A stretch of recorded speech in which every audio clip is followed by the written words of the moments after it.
Good evening. My name is Tony Merritt, and here we are again with Veterans Talk, Nothing But a Thing.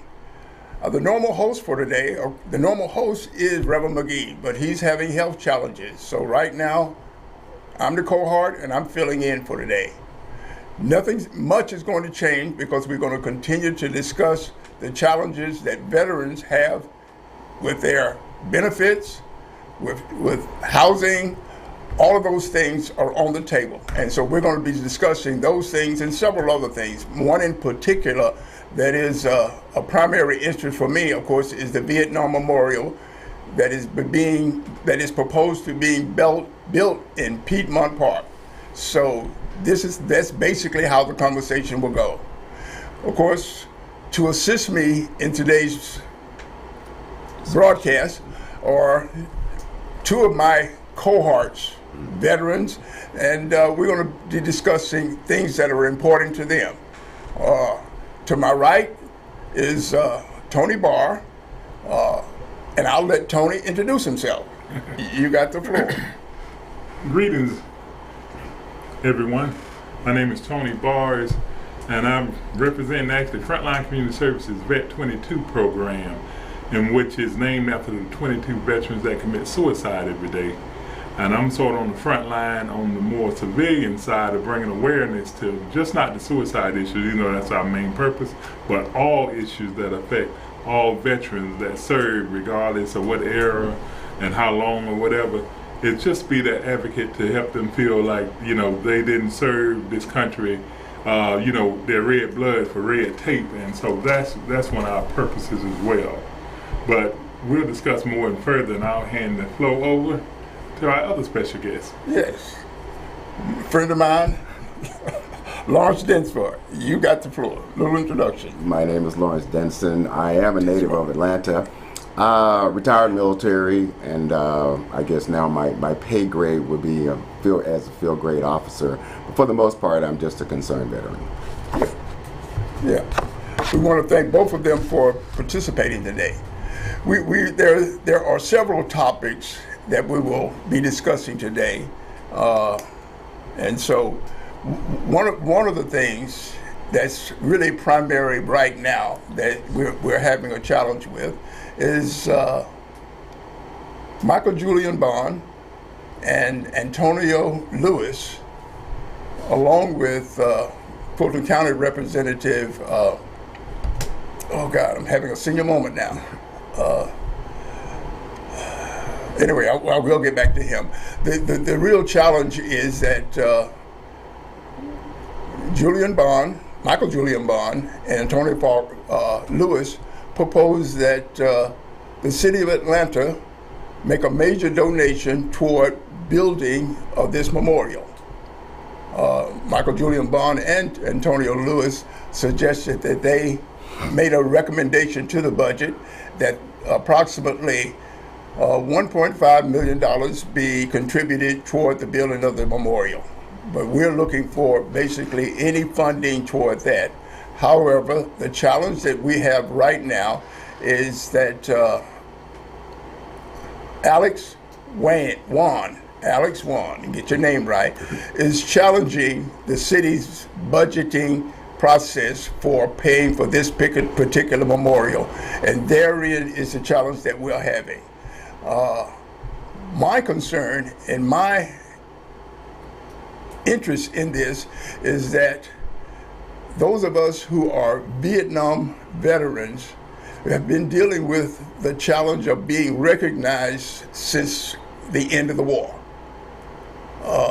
One of the things that happened, of course, during the military, there was a lot of adverse communications about the war itself and how it was being fought, who was losing lives, and all of that.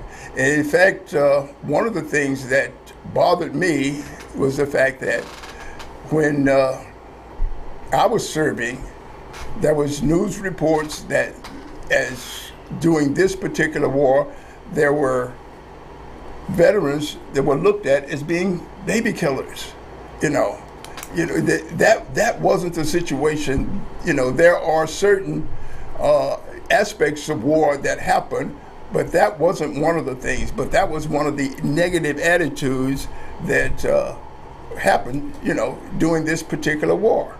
Most of us that went in and served, we were serving our country because it was a duty. It was a duty to serve. There were some who were drafted.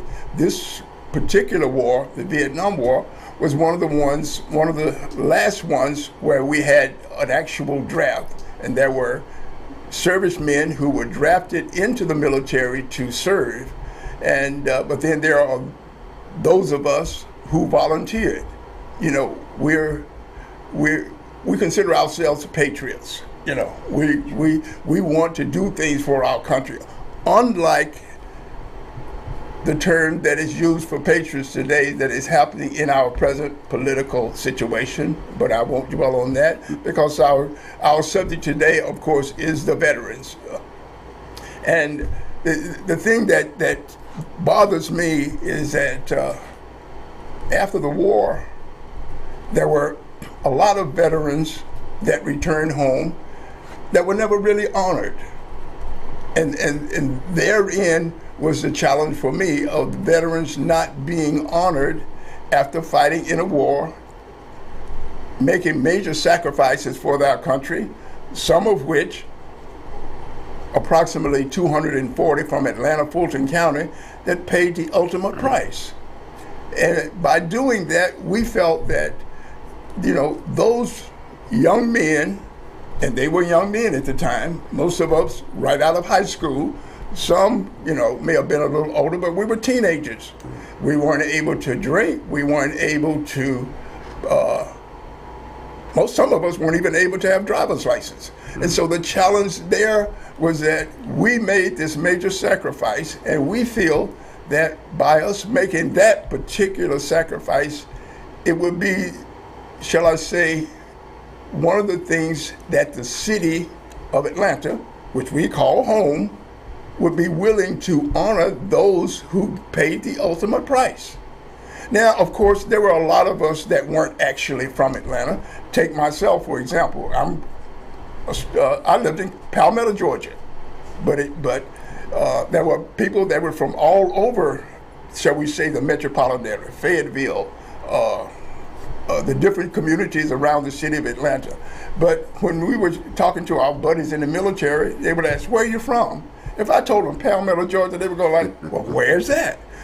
So what most of us did, and I won't say all, we described ourselves as being from Atlanta.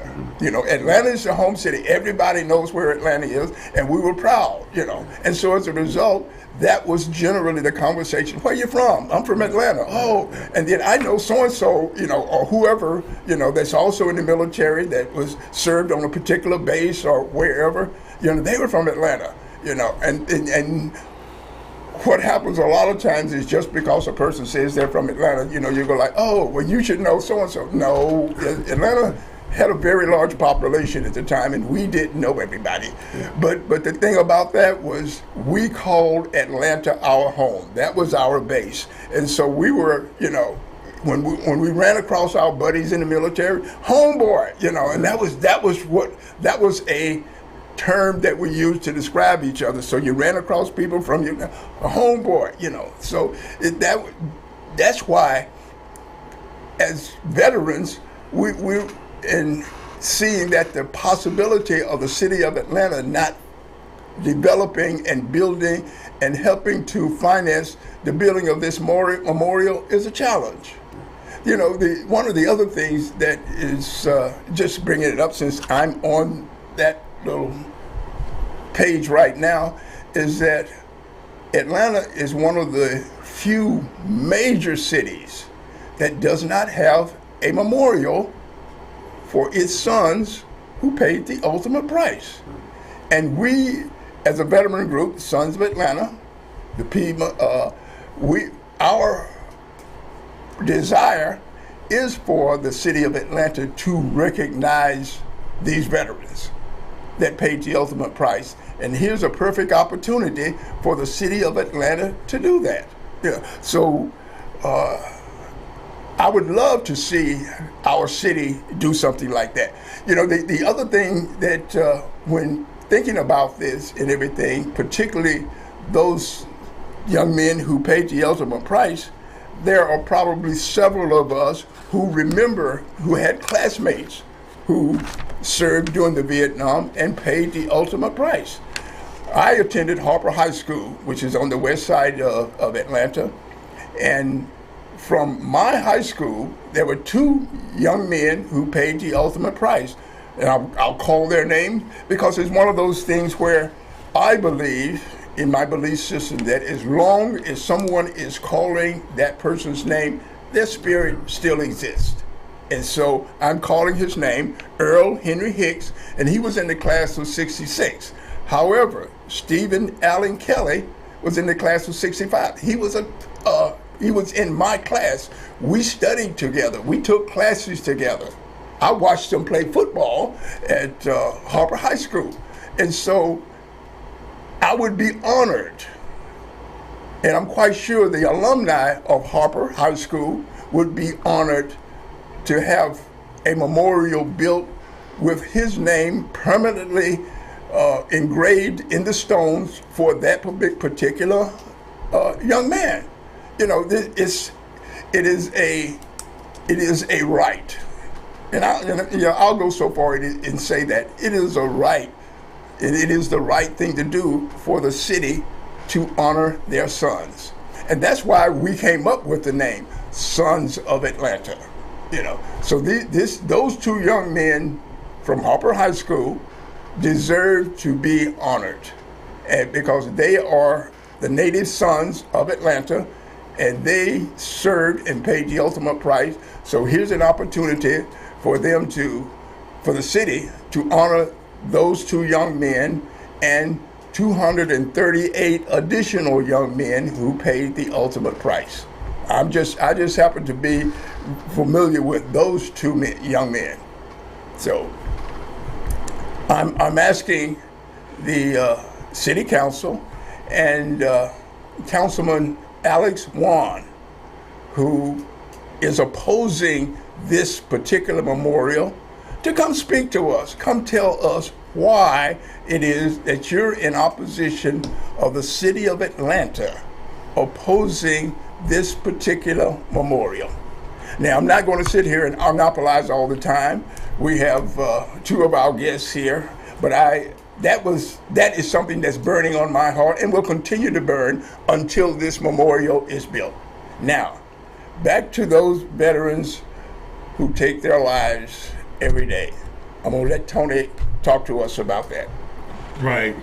Yes, that's a near and dear project of Vet 22 is to not just bring awareness, but to also bring prevention and also just make it a 24/7 cause. Now, recently, and Reverend McGee was able to participate in our home office in Tucker, Georgia. We're getting ready to air a special commercial, and it's a 30-second commercial, but what it speaks about is actually, instead of me saying 22 veterans commit suicide every day, sometimes I don't know if people grasp that. So what we did, we visualized something.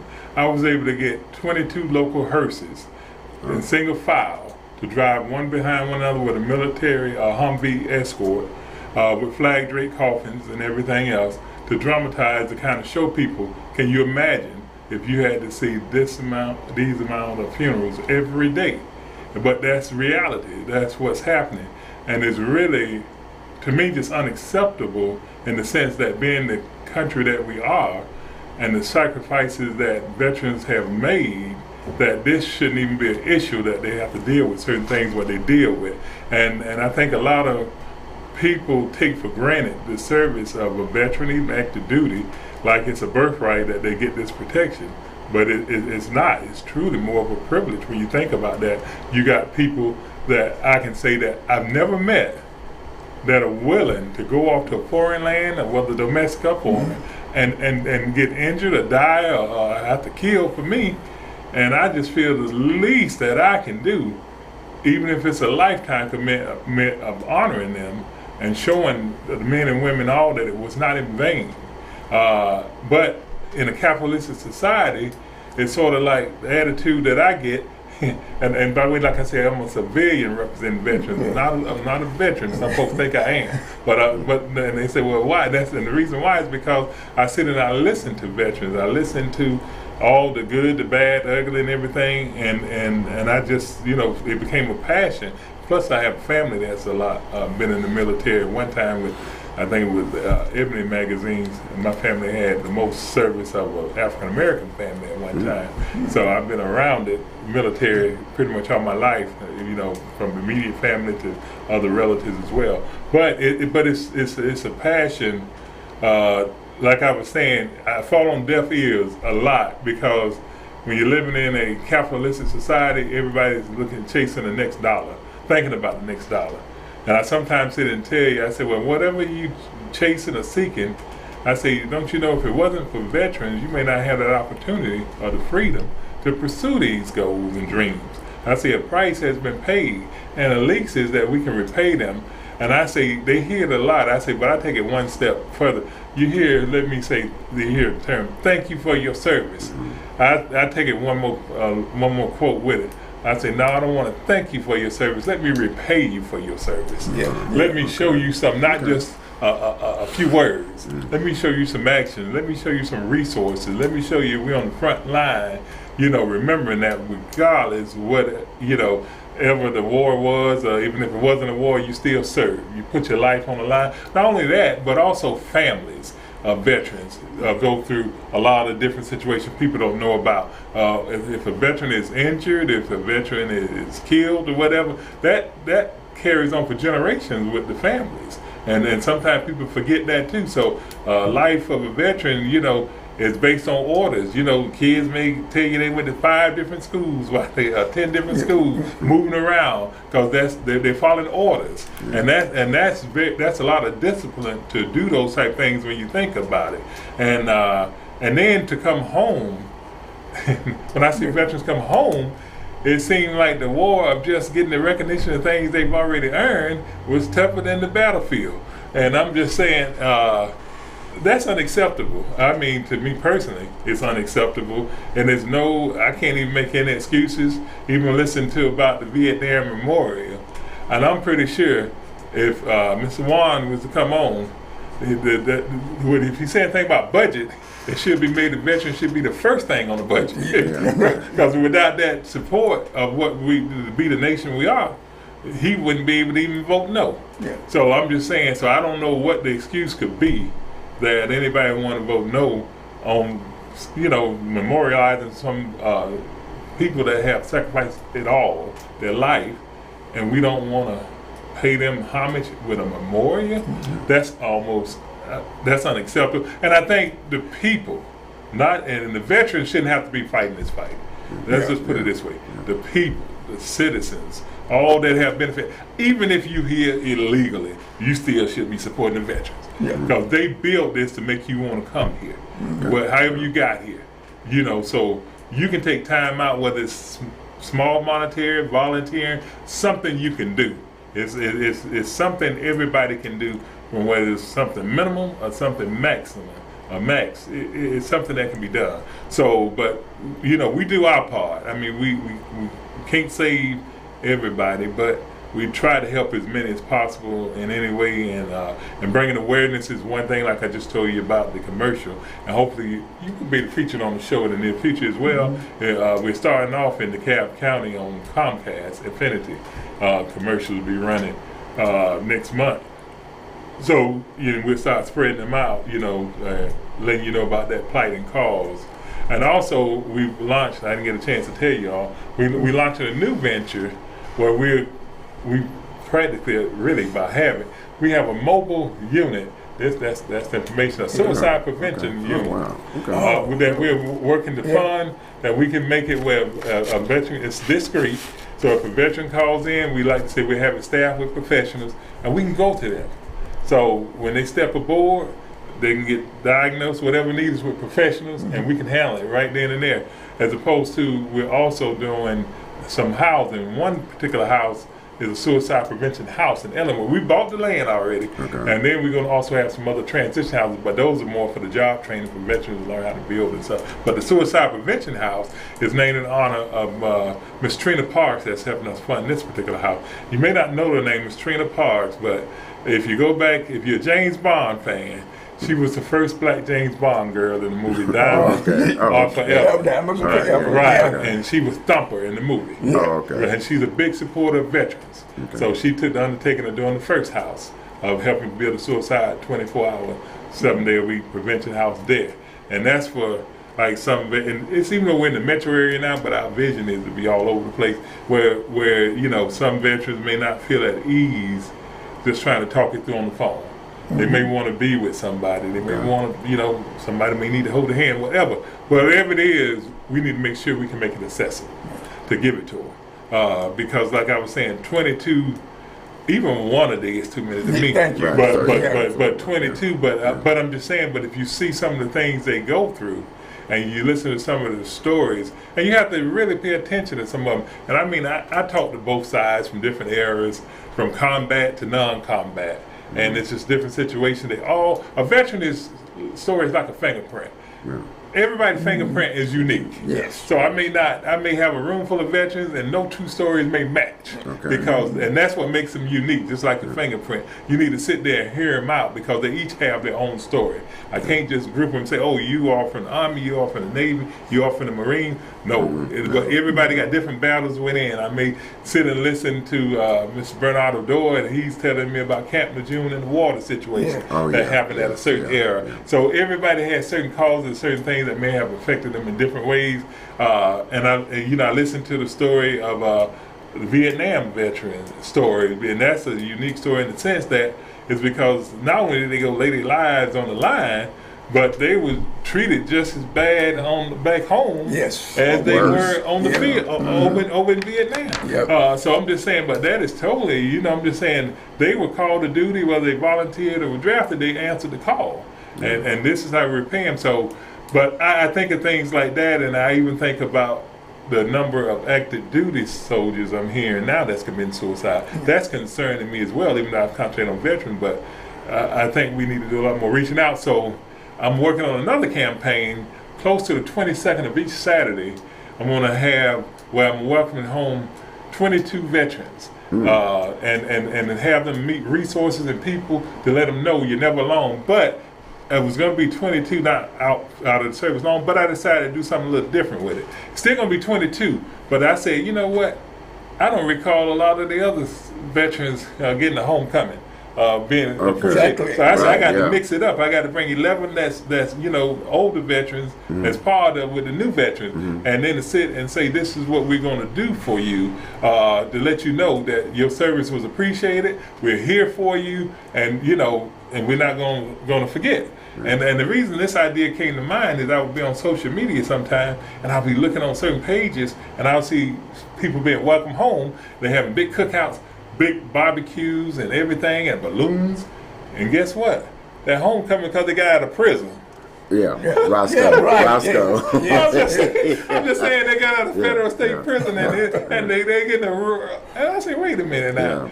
I get these veterans come home and lay their life on the line, and you don't even know they back home, you know, nothing. I said, I got to change that, even I got to personally do it. And, you know, I say, so one of the groups that participate, I say that we give our own sort of like when we do our groundbreaking, we do it in our office parking lot. We kind of rope it off and turn it into our little event center. And one of the participants we have when those veterans come out and the houses, we do the groundbreaking, we greet them actually with the Atlanta Falcons drum line. And the flag corps and all to come out, and we feed them and we do the shovel toss and everything else, and we make them feel honored and welcome, you know, and you know, we give them hard hats. Everybody get a hard hat. We have civilians come out too for the groundbreaking to participate with the veterans.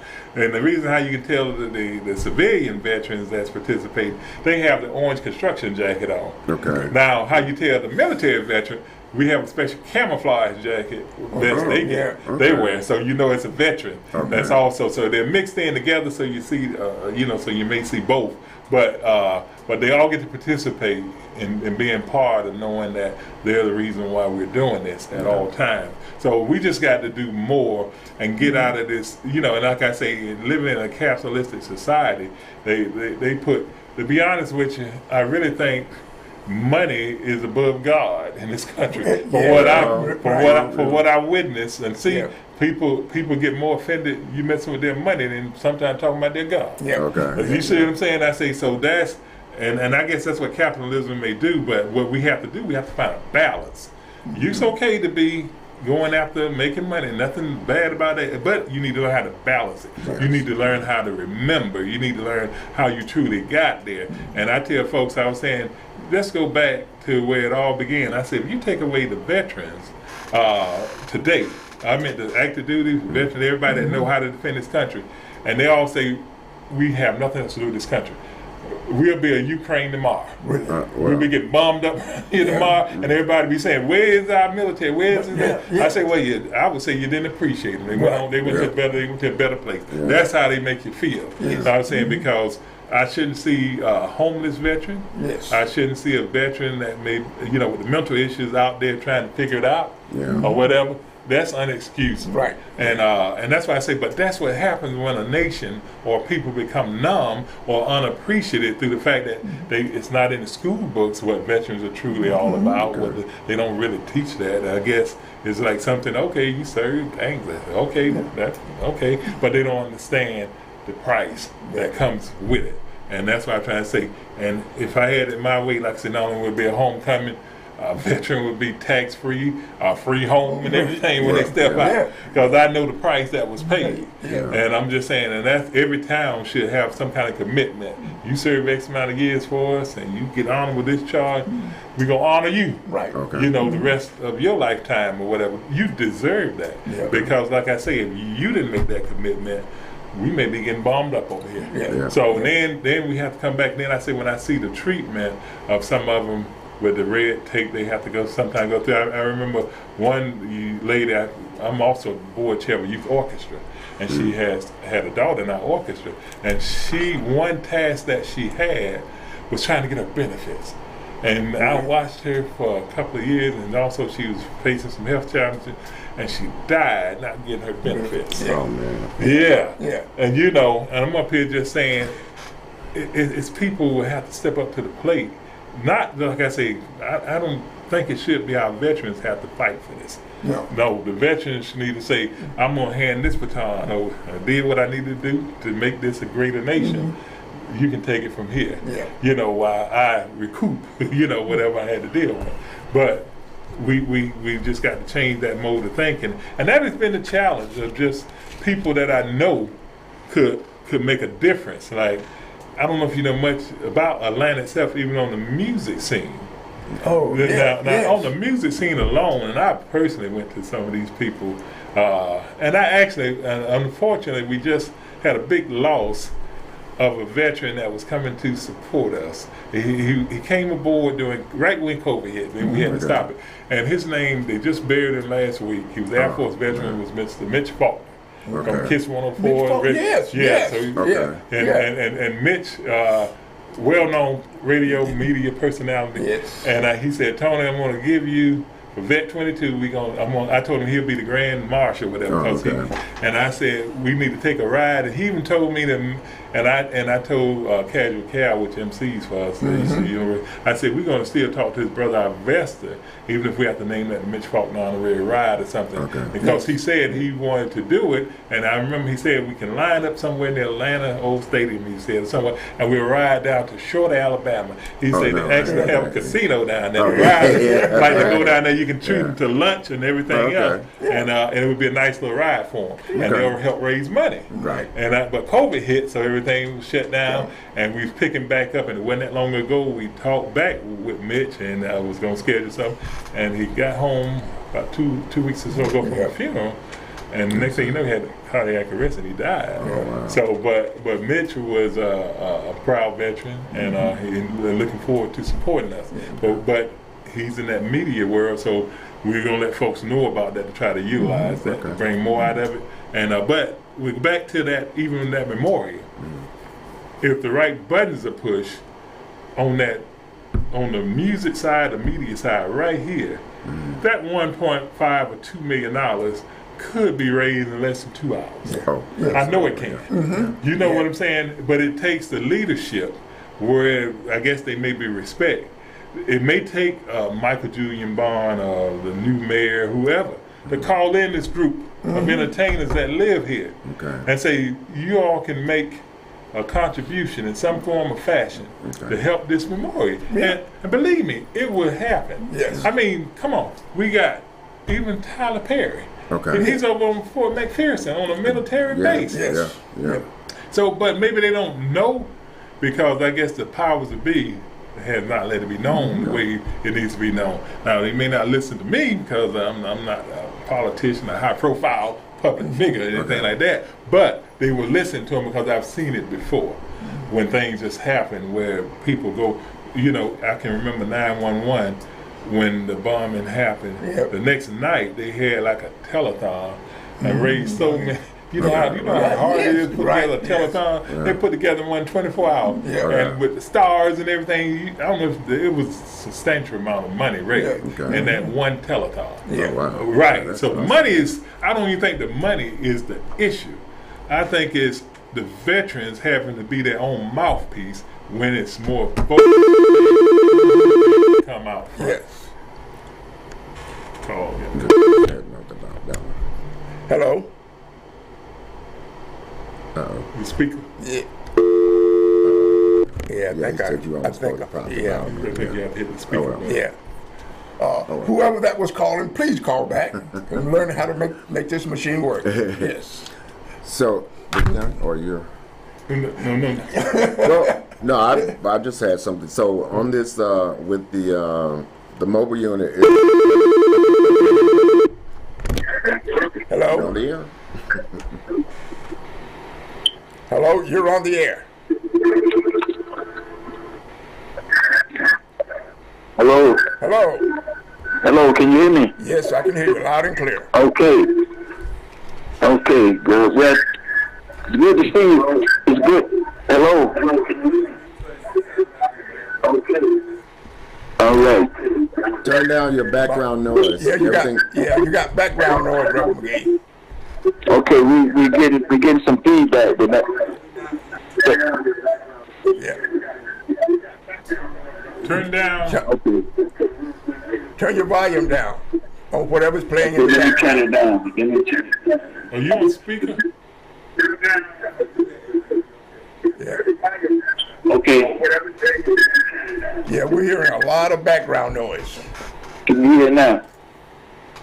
Yeah, that better? Yes. Yeah, that's better. Okay.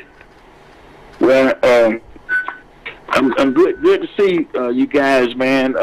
Doing what we do every Saturday. So I want to first of all thank you, Tony, and thank both of your guests and especially Tony Barr. You know, I want to say this, Tony, and I want to ask you this. You know, we've been working together for years on several different projects, and you know, I did a seminar with the Church of the Redeemed on ending veteran suicide, where we had you know, mental health coming together with the community, and from what I learned in that one seminar is that we're missing a key effort to penetrate this suicide epidemic. And I'm calling it epidemic because if you got 22 people dying a day, that's military, and that's a big dent into the population because less than 1% of the population ever served in the U.S. military. And if you got 22 a day commit suicide, and this is across generational lines too. You know, it's not just Vietnam or Afghanistan. It's cross, and that, as you pointed out, it's even happening in the military today. So we got to impact families. We got to actually, some kind of way, understand that the first people that are hurt by these suicides are the families. You know, they go through watching their loved ones struggle, because you know you just don't wake up and commit suicide. You got some signs and symptoms that you display to your loved one, and I don't think the families are equipped. And why I say that, when Anthony Hill was shot down naked in DeKalb County, you know, where was his family? Who could stop him from going out of the house naked? So we got to get to the families in some kind of way. We got to come up with some kind of way to impact these families and give them more tools and information to work with. And so I just want to say that, because what you talk about, and I thought about that when we was doing the dedication for JoJo House. Right. So you know, so I know you're doing great. You're doing a great job. I'm just trying to push more at you, because this is a crisis in every veteran's eyesight. Right. Thank you, Reverend McGee. Okay. The one thing you said, when people walk up and say, "Thank you for your service," you know, immediately they should turn around and say, "Now, what can I do for you?" Right. You know, I want to thank you, but what else can I do to repay you? Yes. Those words, like I was trying to say, those words are easy to speak, right, and move on, and then you know whatever, there's nothing there. But if it's something saying, well, you know, are there any resources or any organizations that you may need assistance from, or whatever, something even it doesn't always have to be monetary, but it may be resources, right, or referrals. It can be something. Right. But you know, and I was saying, at Vet 22, we still say to this day, every day is Veterans Day. Right. That's what we believe. Every day is Veterans Day. We're not a holiday. We try to stay away from the holidays. Yeah. You know, because it's going to be enough folks come out the woodworks on Memorial Day, Veterans Day, Armed Forces. You know, they'll come out during those special occasions, and then they go back in, you know, like a groundhog after that, and you still back on your own. Yeah. And then, you know, but I'm just saying, but you still got, you know, veterans sleeping in the woods, sleeping on the bridges, standing on the corner looking for a meal, and all these other things. That's every day of the week. And that's why I say in a country this prospers, there's no way, it shouldn't be anybody homeless, let alone, especially a veteran. But that's why I was trying to say, what I'm noticing out front, something has gotten into the world, into this country, that is making people numb. Like it just don't matter, don't mean anything, or whatever. I mean, even when I see these young folks and these shootings going on, and I'm up here saying, you know, they killing freely more than in a war around here. I'm saying because I think they become numb, and some folks blame it on different things or whatever. Say, but whatever the excuse, it's part of it is love and compassion is gone. You know what I'm saying? The respect for mankind is gone, because you know, I'm just saying, if you love yourself and love mankind, you're not just going to sit up there and shoot it away. But that's what I'm trying to say. So it's a lot of work to be done. I mean, one other thing, we address, even though suicides, we're real big on the other side of the front line of dealing with mental health. There's all kind of things and campaigns we're aware of. You know, I was just thinking of even when the Dementia Association that deals with Alzheimer's came to me, and they was trying to focus actually more on minorities, Hispanics and African American. And I think they said, they said about 2035, 50% of all cases of dementia and Alzheimer's will be Latinos and African Americans. Right. You know, of all the different things we face, and we have those type of challenges going on. Then we got the mental health challenges, which is something in a lot of communities, regardless of status, is somewhat brushed under the rug. People just don't want to acknowledge it or fail to accept it or whatever. But that's something that can hit anybody's family. It's a lot of things that, especially underserved areas, may not be aware of how to get treated. It's certain stigmas in certain communities, but we just have to come together and look at all of this as a whole to what's driving people to do what they're doing.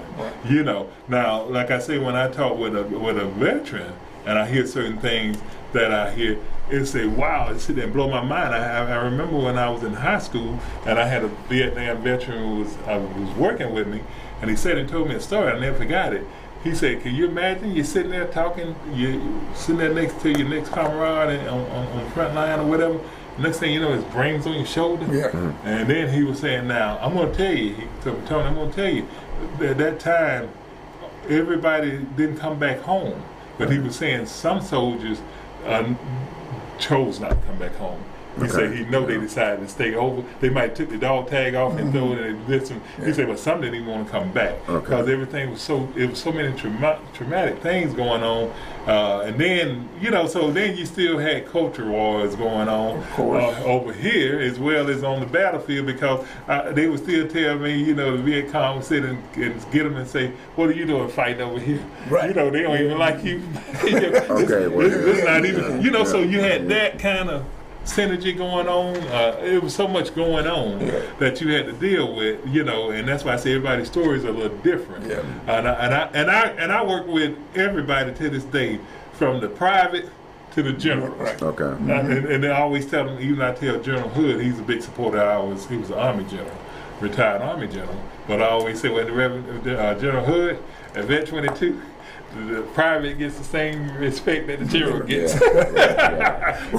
They understand, I say, because we value everybody's service. I don't care if you told me you peel potatoes. Right. You're still honorable to us. Yes. It doesn't matter. You serve. Yeah. And you deserve that treatment, that respect, regardless. It was a family. Yeah. It's a unit that made it all come together and work, so everybody deserves that same respect. Yeah. And that's what I'm saying. So we got work to do. Yes. I think from the civilian side, to me, like I say, active duty veterans, they're doing their part. Yeah. But if you're taking it for granted because you understand what you're getting, so sometimes people don't understand the value of certain things. And when you misunderstand value, you neglect it. Right. But sometimes when it's gone, then that's when you might understand the value of what you may have had and didn't take advantage of. So we got a lot of work to do, but I'm personally committed, to my last breath. Yeah. And I actually tell you the truth, I actually see some of the challenges, and I love seeing some of the veteran challenges getting solved. Yeah. When we start off, and we may have to make a call. We may have to call Rev McGee and say, hey, we got a benefit problem here. Yeah. We got a housing problem. I got people come and say, well, look, we also have Dr. Anthony Cooper comes and helps us, and I have other organizations, and Dr. Anthony Cooper is with the VA. Okay. And he comes out and supports us too. But we have other organizations. We have one young lady from an organization, Cap County. She said, you know what? We have vouchers for homeless veterans, and we can't seem to get them to the veterans. What? Right. In DeKalb County. And then the VA would tell them, well, if you haven't been homeless a year, we can't do anything. Right, yeah. But see, all those hoops you got to jump through. Right, see, but here it is. What they're saying, the other organization, well, won't you just refer them to us? And we got vouchers that we can put them up. We don't have to go through no red tape for them. They ain't got to wait no years. Everybody's trying to get that number, though, and that's the problem we run into. Yeah. So, go ahead. Right. You're gonna shift out that. Well, no, because I'm just keenly aware of the I didn't know about what you actually do here, because all my work I did mostly on the West Coast. But just quickly though, so this do you actually have the vehicle, or this is just a dream? Or it's sitting in Kanye's right now. Oh, is it? Okay. Waiting to be purchased. Okay. But they've actually, the gentleman that gave it to, I told him, I said, I'm going to go out and raise money to buy this vehicle. Okay. And he said, well, I tell you what, I'm going to put some added pressure on you. Okay. So they went and got the vehicle and parked it and say, when you raise the money, it's sitting on your property, one of the properties right now. Okay. In our possession, they gave us the key.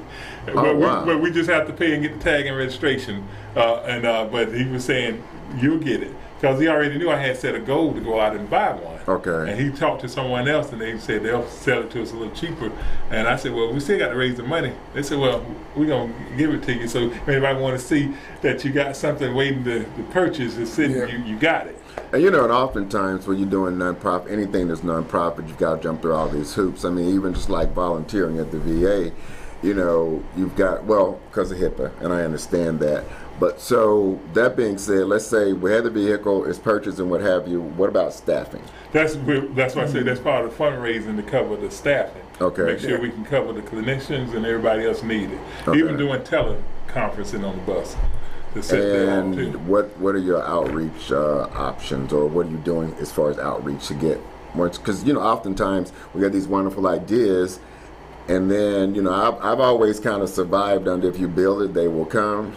No, we lay the foundation and we go get it. Okay. That's a little different. So we kind of more bootstrap. We don't sit and wait on grants and all these type of things. We find creative ways to get it Well, done. no, the they meaning the veterans who need the services. Right. I mean, just coming over here, I mean, I got off the freeway and it was like 3 of them right there, and I'm like, okay, I can help one, you know. And so, Right. And so, yeah. Well, you know, and that was something we talked about with the unit too, being able, you know, to even just discreet to go out and see these veterans out there, like you saw 3. Okay. And even if we give them a voucher for a room for a week or something, or some food or something, we can do something to help them. That's what one of the goals is too, to be more, you know, in public but discreet, being able to do it, because we have a nice little set of volunteers that come and help out and everything. And our newest supporter that's helping us right now, we just finished the presentation for, with the same folks that actually did the commercial with us. I asked the Funeral Home Association here in the 9th District, and the young lady, Ms. Tasha Grant, that I made contact with, I said, I need 22 hearses. She said, no, I've been working on this 2 years to get these 22 hearses. She got them in 5 minutes. Okay? Oh, wow, okay. Not only did she get them in 5 minutes, I needed 22 and 50 showed up. Oh my! Okay, that's awesome. And I said, everybody gonna ride anyway. Okay. So I'm based over in Tucker, so we came all the way around from 78 all the way around to Hugh Howard Lawrenceburg Highway for the filming of it. Okay. And everything. And so we had a police escort with the military Humvee leading the way. Awesome. Yeah. So that's the 30. You go to vet22.vet and see the commercial. Yeah, first thing on the commercial, you'll see it. First thing on the website. Or you watch our show next week and you'll see the commercial. Right. Okay. Well, that's always right. good. You see the commercial as well, and we're going to do a lot more to get kind of aggressive with this, because I get other organizations calling me. I have a young lady I meet with next week. Her son was one of these 22 when he got out of the Army. And she was telling me, wow, I dreamed one day I could meet you. Oh. And I said, well, it shouldn't have to be a dream. Here I am. I try to make myself accessible as much as possible. Yeah. And she said, but I know what you're doing because of the organization. And I think I got wasn't looking for the publicity, but in February, Reverend McGee along with me as well, we got recognition, you know, from the White House as Community Service Award for what we do for our volunteering and service in the community as well. So we drew extra ears of people asking, oh wow, you know, what did you get it for? And I was basically for service, what we do in the community, especially with veterans. Like I said, mine is a little bit other too. Like I said, I work in the arts. I've been the board chair for a youth orchestra called Stillwater's Youth Symphony Orchestra like 30 years. So we've been to Ghana, Jamaica, so we get kids involved into the arts as a discipline. To learn how to play the violin, you know, piano, different instruments. If you, some of the people come out of our orchestra, one is, some people may know him, some may not, but his name is Ken Ford. He plays electric violin, but he comes out, he travels all over the world, world renowned. But that serves a lot of purpose too on the young side, and we try to incorporate even our veteran stuff, even with the younger set, even with the arts and everything. 2 years ago, I did, for Black History Month, I did a Black Veterans Ball, a virtual ball. And we had the orchestra perform, we had this different talent, and one piece that I got, 5 kids, about 4 to 6 years old, and each one represented a certain branch, and they thanked all the Black veterans for their service. Black History. So you can also see that on the YouTube as well, the Black Virtual Wall. And we also featured General Hood as well at Fort McPherson. He served along with Colin Powell. And Colonel Harley that worked along with Maynard Jackson for years. So we have some very good, even retired personnel on all fronts, all branches that supports us as well. But we want to do more things to be more thankful and supportive to all veterans as well. So that's the plight. It's like I said, it's not easy when you're in a numb world. And that's why I had to shoot that commercial. I said I could tell you 22, but I think that might touch you when you see those 22 hearses driving by and they telling you 22 a day doing this. Oh wow. Yeah, so I think it has impact. I had a media person yesterday, and he didn't know he said, wow, People just need to see this. Okay. And I say they will. Yeah. So, but we've gotten it done on that one, and we're going to do other things to get more aggressive. And I made a pledge also to Reverend McGee that regardless whether the city, whoever needs to come up with this money, whether they come up with it or not, we're still going to get it. Okay. We're going to do more aggressive, ways of going after it. And but I'll be talking to Reverend McGee more about that, but it's going to happen. Yeah. Right, we're going to make that happen. Yeah. So, and Tony, and back to, you said earlier you're getting the other city council members to work on this for you. What about people that are at a grassroots level? Like, for example, I think you had shared with me that individuals could purchase bricks or something, or did you tell me that? Okay, right. so yeah. That's an additional campaign. Okay. In fact, that was the original idea of raising the money, and by doing that, to raise that money, we decided to create commemorative bricks for everybody who wants to who has a family member or a veteran or themselves want to be commemorated, to commemorate a veteran. This is one of the ways of purchasing a brick that will be a permanent part of that memorial. And so if you purchase a brick, now you are permanently part of the memorial and will be in Piedmont Park from now on. And where is that? Where are you with that now? Okay. Where are we at now? I mean, as far as, let's say, if you wanted 10,000, where are you in that number? What number is that? Well, I wish I could give you an actual number. Okay, well, no, I'm just curious because oftentimes, when you have a campaign and it's like, you got 10 minutes to do this, and we only got 3 slots, and you got 100 people call, you're going to take all of them, know. So okay. Yeah. But yeah, that's our goal. That's our plan. And right now, because when Julian Bond said he was going to put in for the city to include in their budget to build a memorial, we said we're going to continue this program because one of the things we want to do is similar to what Tony's doing, is coming up with opening community centers and libraries where veterans can come in and file for their benefits. Come in to get assistance, whatever it is, but we want it to be somewhere local where the veterans can come in and obtain those services, And so if we can do that, that's our way of helping out. And instead of, being at a particular location, we want to be be able to move around the city. Mobility is the key, thank you. That's the word now. I was looking for. Mobility. So it's a matter of going where they are. Most around the city of Atlanta. They have libraries in every community. And that's just like I'd shared with you in the past. We even just veterans. Well, first of all, we got to get them to understand that they do qualify for certain services. But then you got those folk who can need these services, but they don't even. I don't know how much it is to get on MARTA, but whatever, they don't even have the $250 or whatever it is to get on the bus to get over there, even if it's a one-way trip. And so, and those are the things that, transportation is key. So just getting them there. So and that's one of the reasons why we wanted to move into the community and reach those veterans where they are instead of having to come to us. And so it's like we're going to be in Collier Heights on such and such a date, the veterans in that area, and just move around the city. That's the thought behind the process of actually having those mobile veteran service organizations within the community. So how are we doing on time? I believe we may be, at 5 minutes? Roughly about 5 minutes, So, but that's it. I had some additional notes here, and but for those of you, you've heard us talk about the memorial, is the actual memorial is proposed to be in Piedmont Park. Now, a little history behind that.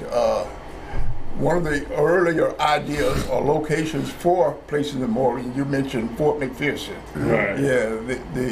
The challenge there is Tyler Perry is a lot more popular than we are. He obtained a major portion of that particular facility. And so we were still looking around trying to decide, and somebody suggested Piedmont Park.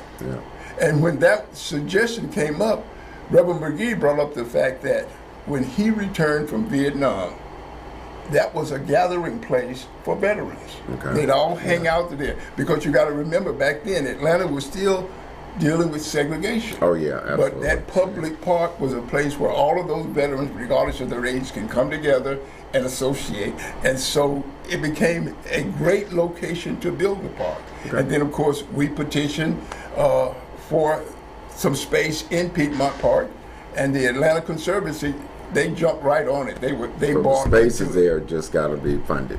Yeah, Right, it's got to be right. funded. It's got to be funded. Yes. And the idea behind the idea with that is they were so into it that we got prime location. We're considered the space that we have is what they call their front lawn, which Okay. is on Piedmont between 12th and 14th Street, fairly close to the 14th Street exit, which is their front lawn. And we're excited about being there and excited about the fact that they gave us that location because there could have been other areas. Now, one of the reasons or the ideas that they suggested for that, because we had suggested other locations in the park, they said, but because there's so many activities going on in the park, you don't want somebody coming to town to visit the memorial and they can't get there because of it. However, this location is easily accessible where even though major events are going on in the park, you can still get to that point on Piedmont between 12th and 14th and of course visit the memorial. Okay. You know, and one of the things we were excited about that was the fact that, you know, here was an opportunity for us to advertise for that by saying those families that have family reunion, because Atlanta's a popular place for family reunions to happen. You know, get together, get your families together, find out who are your veterans. Okay. Raise funds and purchase commemorative brick for those family members that paid the ultimate price in the Vietnam War or any war. We're just not tying this particular memorial to the Vietnam War. Okay. Any veteran who served in the country would be more than welcome in this park, and we will be more than welcome to have the family members commemorate them in this park. Okay. And so it has nothing, you know, so we'd love to have the Tuskegee Airmen, Right. you know, permanently their names on a commemorative brick in Piedmont Park. Okay. You know, So that's the logic and the idea behind it. Okay. You know? So what we're doing is asking everybody to go to the site, sonsofatlanta.org, look up, you know, commemorative brick, purchase a brick with your name, family name, anyone's name, and so that you can be a permanent part of this memorial. We want to thank Tony Barr, Lawrence Denson. Oh boy, That's okay. for participating with me and helping me out. Next week, Reverend McGee will be here, hopefully, and we'll continue the program. Thanks for all you veterans, and we'll see you next week.